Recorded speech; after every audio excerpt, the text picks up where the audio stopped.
In coral reefs, clownfish and sea anemones form a classic mutualism where the fish gain safe shelter among venomous tentacles. Clownfish mucus protects them from stings, while the anemone gains nutrients from fish waste and increased water circulation.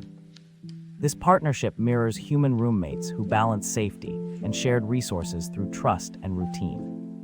A second example follows mycorrhizal fungi trading nutrients with tree roots, boosting drought resilience and soil health. Together, these stories reveal nature's teamwork and invite viewers to spot similar partnerships in parks and kitchens.